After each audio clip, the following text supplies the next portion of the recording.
A lot of what we do is try and be the interface between the public sector and social enterprises on the ground.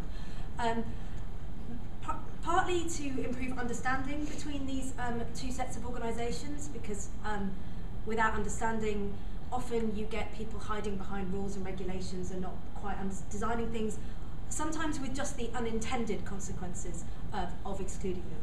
And so one of the ways that we've been doing this over the last few years is looking at public service markets. About 40% of the organisations we represent get the majority of their income from public service markets. So it's a very big and important area for our membership. And one of the ways we do this is by trying to break down some of the myths that surround procurement law. And some of the myths that people hide behind. From our perspective, sometimes when things seem a little hard, and therefore it's a reason to not do something, and not to be brave. And we've been working a lot on this for the last number of years, and we've produced a document about breaking down some of these myths that people hide behind. But we've also been working on something called the Public Services Social Value Act. It's very nice to be able to say act. It's been an act for a whole week. And we've been working on this for, oh goodness, well, we first tabled it about a year and a half ago, but actually it's something we've been working on behind the scenes for about 4 years now. And about how you take that social, economic and environmental well-being into consideration when you are making your public sector spending decisions. And part of the reason that we are so interested in this area is that the government spends $240 billion a year on goods and services, and that's just short of the turnover of the retail sector in this country. The retail sector's turnover is $280 billion. So we are talking about significant spending that could actually create more value if it was used, in our opinion, in a better way. There have been pockets of research done about actually if you spend locally, and I know you're not allowed to do that under EU procurement law, but if you use local organisations in your supply chain, if you buy from organisations that may take on apprenticeships, for every £1 you spend, you can get up to 1.8 more spent by just creating that local multiplier effect.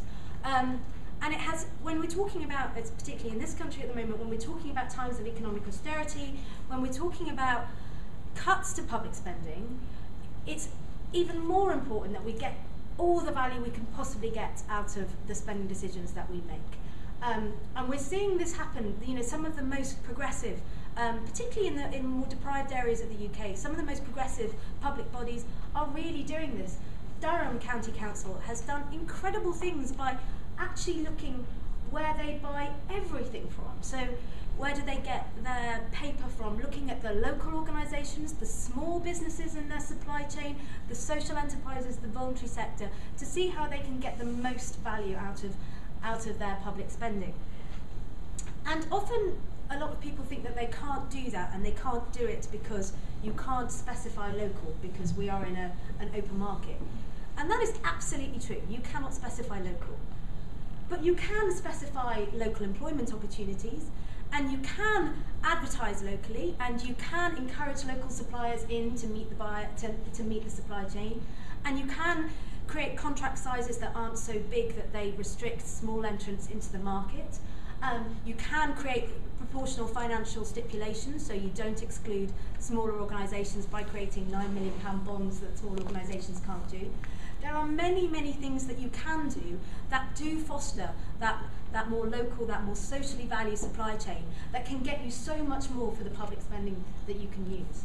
And so a lot of what we've been doing is working on trying to break some of those myths that people hide behind by why they can't do that, by explaining ways in which they can.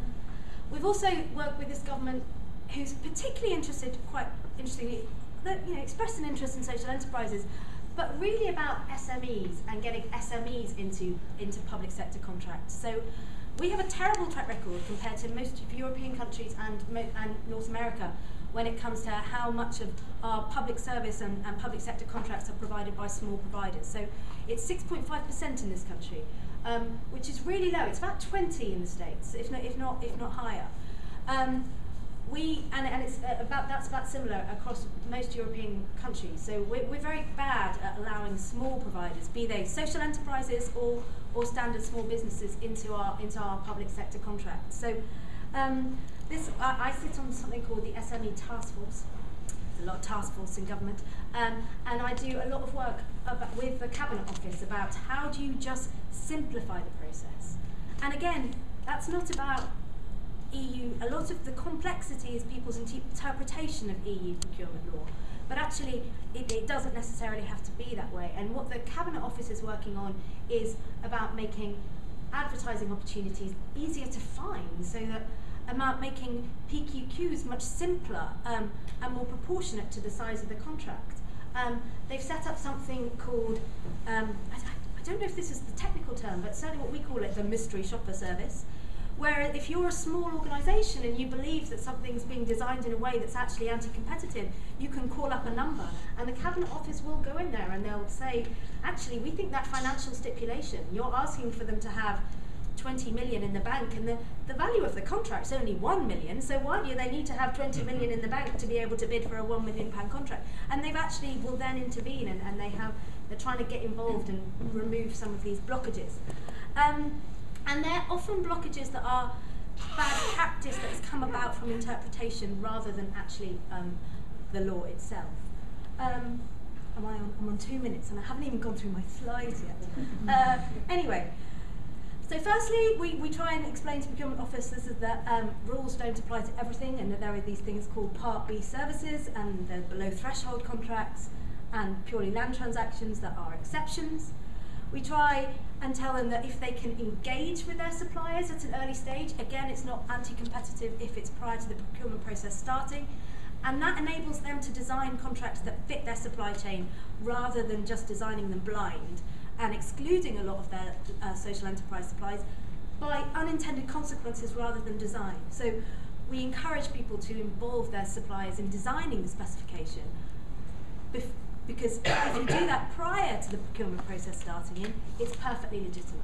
But a lot of the time procurement officers will say, sorry, we can't talk to you, otherwise we're giving you an unfair advantage. But actually if they're open to all sectors, to anyone from anywhere in Europe, then they can do that, and it's about encouraging them to do that. And then a final one is that a lot of people think that you can't include social, I know the bill has passed, but the bill's been quite quiet deliberately on our part to get it through Parliament. I'll cover that another time. That you can't include social value. And actually, short of local, you really can include social value, so that long as you're not excluding any one kind of sector or any one geographic form of organisation, geographically placed organisation, you really can. And particularly if you link it to a policy that your organisation is set up to provide. So if you're a local authority, you have a duty to support the local economic development of that area. So if you can link your social value in procurement to your economic duty, then it's perfectly legal to do that. If you're a local health board, then your duty is to improve the health and well-being of that local economy. So it is perfectly acceptable that when you are putting out a contract for a service, that you are saying, how is this service going to improve the mental health of the people that it's serving, or how, because actually that's what you as a public body are set up to do. And so what we try and do is break through some of the myths surrounding procurement law and make it